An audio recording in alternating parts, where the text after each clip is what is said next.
नमस्ते दोस्तों, आज हम एक बार फिर आपके बीच लेकर आए हैं एक प्रेरणादायक कहानी, Gautam Buddha moral story in Hindi, जिनको पढ़कर आपकी सोच बदल जाएगी। अगर स्टोरी आपको अच्छी लगे तो नीचे कमेंट करके जरूर बताएं। तो चलिए शुरू करते हैं। आज की कहानी उस वक्त की बात है जब गौतम बुद्ध इस धरती पर अवतरित थे।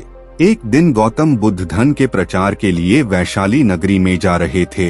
वह अभी थोड़े ही आगे गए थे कि उन्होंने देखा कि वैशाली नगरी के कुछ सैनिक भागते हुए एक लड़की का पीछा कर रहे थे।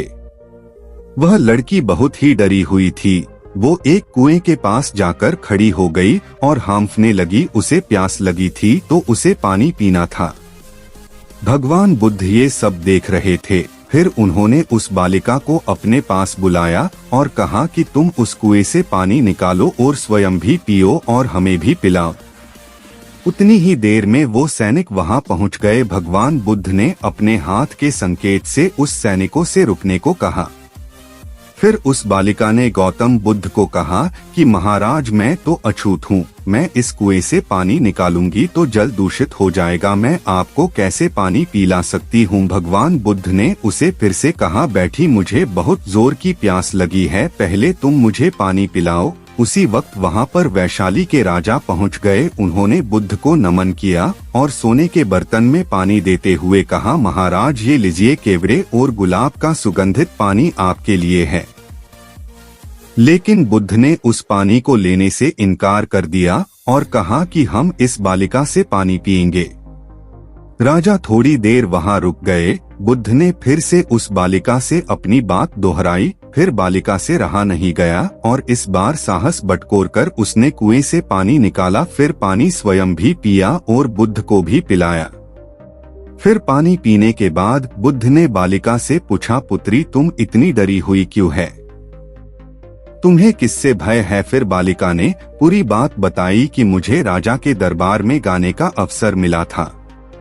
मैंने गीत गाते हुए नृत्य किया। सभाजनों ने खूब आनंद लिया। महाराज को भी बहुत अच्छा लगा। फिर उन्होंने अपनी माला मुझे भेंट की, लेकिन महाराज को किसी ने बताया कि मैं एक अछूत कन्या हूँ। फिर महाराज ने उस कन्या से पूछा कि क्या तुम एक अछूत कन्या है? फिर मैंने बताया कि हाँ, मैं अछूत हूँ। राजा ने यह सुनते ही अपने सैनिकों को आदेश दिया कि इस कन्या को कैद खाने में डाल दो। मैं किसी तरह वहां से बचकर यहाँ तक पहुंची थी तो आप मुझे मिल गए। बुद्ध ने पास में खड़े उस राजा को कहा कि सुनो राजन, मैं चाहता हूँ कि मेरी इस बात को आप सदैव याद रखें कि किसी भी इंसान की पहचान उसके धर्म या जाति से नहीं पर उसके गुण और कर्मों से की जाती है।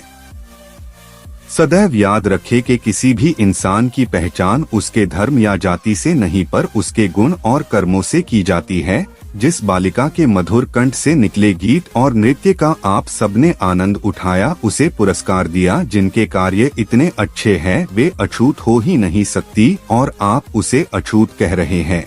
सारी प्रजा का पिता होकर ऊंच नीच का भेदभाव रखते हैं। सुनो राजन, यहाँ पर नीची सोच और छोटे कार्य करके अछूत होने का परिचय तो आपने दिया है, इसलिए मेरी नजरों में वह कन्या नहीं बल्कि आप अछूत है। वैशाली नरेश को अपने इस कार्य से घृणा होने लगी और बहुत पछतावा हुआ। फिर वह बुद्ध के चरणों में गिर पड़े और क्षमा मांगने लगे और कहा कि आपकी इस बात को मैं सदैव याद रखूंगा। फिर वहां से चले गए। तो दोस्तों, इस कहानी से हमें यही शिक्षा मिलती है कि कोई भी इंसान अपने कार्यों और विचारों से बड़ा बनता है, अपने धर्म या जाति से नहीं। ऐसे छोटे विचार रखकर खुद अछूत ना बने बल्कि ऊंच नीच का भेदभाव भूलकर एक अच्छे मानवता का परिचय दे। यदि आपने अब तक पूरी कहानी को सुना है तो मैं आपसे एक छोटा सा अनुरोध करना चाहता हूँ। कृपया इस चैनल को सब्सक्राइब करें ताकि मैं आपके लिए ऐसे ही ज्ञान से भरपूर कहानियाँ ला सकूँ। और हाँ, अगर वीडियो पसंद आया हो तो शेयर जरूर करें।